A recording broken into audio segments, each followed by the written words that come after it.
Alrighty, welcome back everyone. We just talked about Texas and some of their issues in some one-score games and especially allowing teams back into those games. So, excuse me, it's definitely something that could come back to bite them this upcoming year and something to watch as they walk into the SEC. But let's get into fall camp intel. Let's break down some of the different headlines from around the country. And there were a number of quarterbacks that were named their starter. But let's start in Florida State and let's break down this team that is kicking off in about 4 hours and a couple or 4 hours in 4 days and a couple hours over in Ireland. They're probably getting on a plane right about now. But as of right now, throughout fall camp, DJ was DJ. He was roughly what you've seen the last couple of years, someone that has a really high ceiling, but then some days it just looks really out of sync. It looks very confusing, is missing spots, and that could be a problem this upcoming year because he's going to have to be more consistent this year if they want to do what they are capable of doing.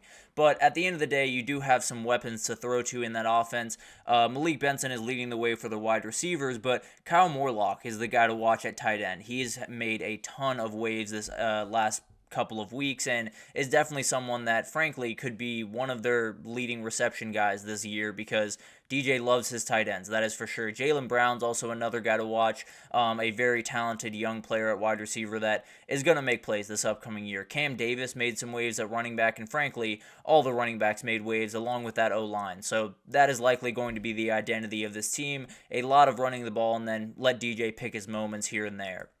On the defensive side of the ball, they are dominant. They're going to be really, really good. One of the best defenses in the country. Patrick Payton is an outright problem. Shaheem Brown, frankly, I think could be an All-American at the end of the year. And Azariah Thomas took another step forward, and he was a darn good player last year. So it's definitely a defense that is replacing a lot of guys, but it seems like they are right where they want to be. And everything seems ready to roll. You know, DJ is definitely still a worry as you get into this season, but overall this team looks ready to roll, and they're going to have to be in about 4 days when they face off against Georgia Tech. But moving on to their rival Florida, Jacoby Jackson continues to make waves throughout fall camp, and with Montrell Johnson down, it kind of gave him a little bit more of ability to step into a bigger part of this offense, and Montrell Johnson still very much has to be healthy, no doubt about that, and frankly I think he will be for week one, but if he's not, you know you got a good option right here, and you got Trayon Webb right behind him. So you got to feel pretty good if you're Florida. Now, Montrell Johnson's got to be on the field against Miami, and I think he will, but it definitely gives you a little bit of peace of mind, hypothetically, if he was not. And overall, this Florida team has been operating with the confidence that a team that their coach could be fired at the end of the year just shouldn't be. Plain and simple. There are a couple of teams that over the last couple of years has walked in with a coach that you're very much questioning about. It's not very often that they walk in with this much confidence, with this much ability, and with the talent on the roster that they have. So I'm not saying Florida is going to, jump out and, make the playoff or anything crazy, but everyone's pointing at that schedule saying they're going to go 4-8, 5-7, and he's going to be fired by October. I wouldn't be so sure of that, but we'll find out in week one, and we're going to talk about the team that they're going to be facing off against right here. Miami is a very interesting team, and the guy that's been making the most waves throughout fall camp is Elijah Arroyo. He made some waves last year, but got injured early on in the year, and he's right back to doing that this fall camp. So he's going to be a huge piece of their offense. The tight ends in general, I think, are really, really strong. They got two Elijahs, actually, Elijah Arroyo and Elijah Lofton, a very talented freshman that I think both are going to be problems for any defense that they face, and definitely gives Cam Ward a really, safe, good option at that tight end position. Chris Johnson Jr. is the guy I want to talk to you about, and yes, that Chris Johnson, and yes, he can run like his father. He has absolutely world-class speed. I believe he runs a 10-200, so absolutely ridiculous, and he's someone that is definitely going to make plays for them this fall, whether it's in the return game or as a change of pace back. This guy is going to get on the field, and he's going to be hard to stop when he gets his feet rolling. So definitely someone to watch this upcoming year, and someone that could really burst on the scene in a lot of different ways. On the back end of that defense, they've had a couple of really big players show out. Myshel Powell came in from Washington. Sounds like he's leading the way both on the field and off the field as a leader. Has kind of taken that role very seriously, and it's something that they need him to do. Other guy is Markeith Williams. He's making every single play in fall camp, and it's something that they very much need. With Cameron Kitchens and James Williams walking out the door, you need some safeties to step up, and it sounds like Markeith Williams is going to be that guy. over to Penn State, we said we would talk about these wide receivers a little bit later. Well, it sounds like Trey Wallace and Liam Clifford are leading the way at those wide receiver positions, the 1 and 2. Insane that Julian Fleming was going to come in as the wide receiver 1 and didn't. Actually, there are some people over at Penn State that have said Harrison Wallace was going to be the 1 regardless, but Julian Fleming was going to start. I can almost promise you that, and he is not anymore. So definitely going to be an interesting thing. He is kind of becoming a leader, which could be a very helpful thing for this team as he's played a lot more football than a number of guys in that room. So definitely will be something to watch, and if Julian Fleming can come off the bench and make some plays, then maybe this wide receiver position is a little bit better off than I thought. But it sounds like the defense and the offense are kind of playing to a stalemate, which is actually pretty good news because I do think this defense is going to be really good, and you do have some questions about the offense. So if they're trading punches right now, you got to feel pretty good if you're a Penn State fan, and it sounds like the cornerback group is going to be maybe even better than last year, even with all of the people leaving. It sounds like A.J. Harris is playing really well. Cam Miller, the guy on your screen right there, number 5, is a very talented kid, definitely going to make some plays. Davion Collins and Jalen Kimber are both guys that are going to get plenty of run at that position. So they lost some big-time dudes. They lost Kalen King, they lost Johnny Dixon, they lost Daquan Hardy, but they still have some dudes in that room and definitely is going to be a really solid unit. The O-line is the big-time question here. They have some really good players. Drew Shelton is taking over for Olu Fashanu, which is a big-time question mark at that left tackle position. But overall, it looks like they're still kind of rotating things. They're still trying to figure out what the right 5 is, and I tend to think that they're going to figure out, and they have a little bit of runway to figure it out. But frankly, that West Virginia game could be a bigger problem than they want it to be if that O-line is not, at least sort of figured out before that Week 1 matchup.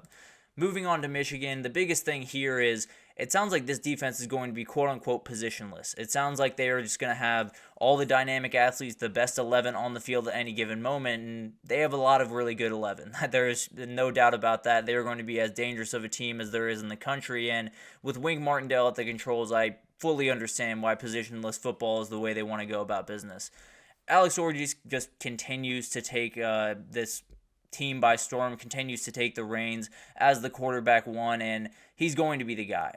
It sounds like he's making more and more consistent passes, and if that comes along quickly, then things get really interesting. I'm kind of viewing him kind of as a almost Jalen Milroe type player, a very different style, but in the terms of, I think it's going to take him a couple of weeks to really get rolling, but this is a very talented kid, and if they can call the offense in accordance to what he wants to do, he's going to be able to make plenty of plays. I can promise you that. So maybe it's like Jalen Milroe exactly, and it's a really ugly game against Texas. He gets benched and then makes his way back on the field. But at the end of the day, I do think he's making some big-time strides and absolutely will be a huge player for them this upcoming year at quarterback.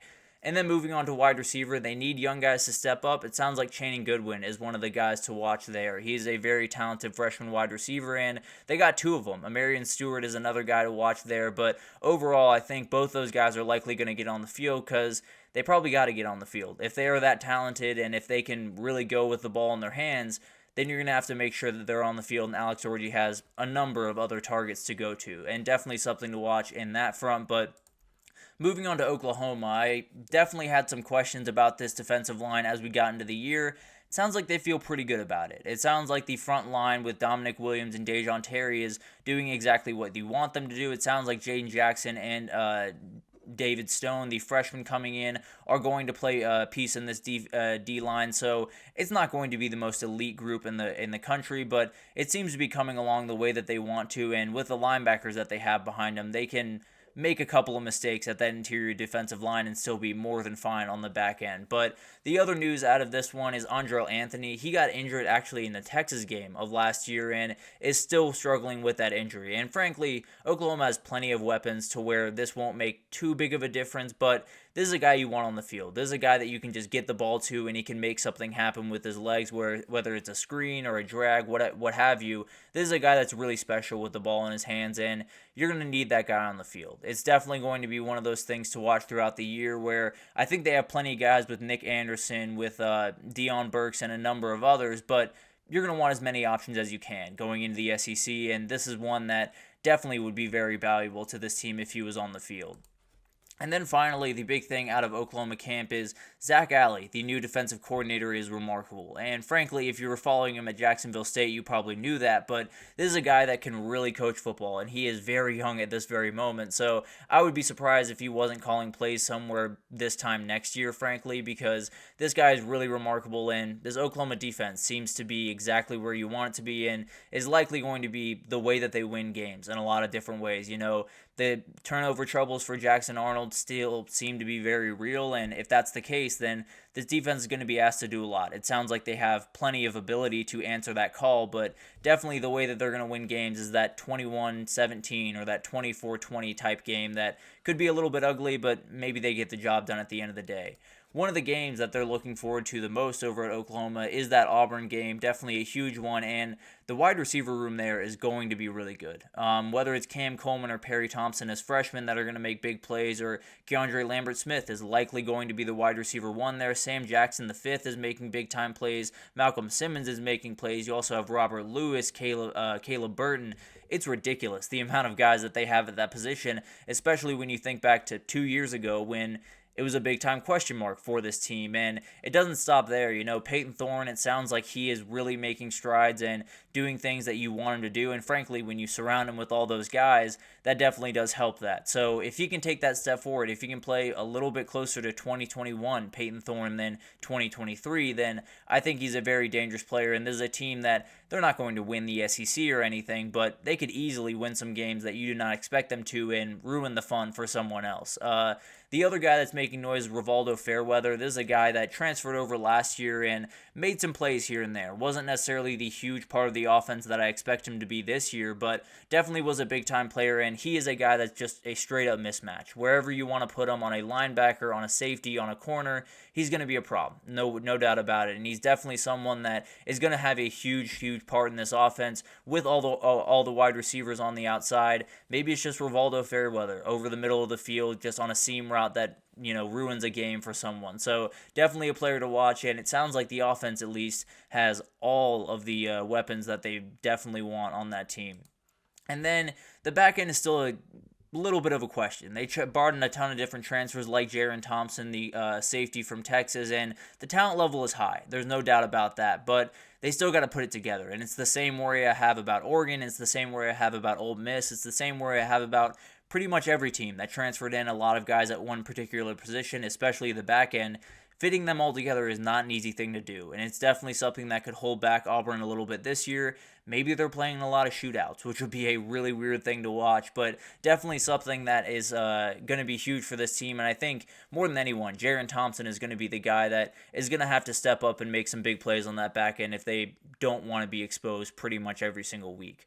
Moving on to the quarterbacks that have been named as their starter, Maalik Murphy, the Texas transfer, has been named the starter for the Duke Blue Devils. This is a huge thing for him. This is a guy that can stretch the field. There's no two ways about that. There are a million things that he can do, but more than anything else, he can sling the rock. He can throw about 60 or 70 yards down the field, and I think that's likely the pattern that you're going to see from Duke is kind of the pattern you saw from Alabama a year ago, where it's run the ball, and then we're going to go over top and try to beat you on one play. And I think that's something that they could have success in. It might not be the prettiest offense in the world or the most consistent, but they're going to be able to beat you on one play and totally change a game. So definitely something to watch, and obviously tough for Grayson Loftus, but it got to feel good if you're Duke, knowing that you have someone right there that has won some big games for you and is a solid player in your offense. So definitely something to watch, but Maalik Murphy is going to be the starter, and frankly, I think he's going to have a pretty solid year this upcoming year.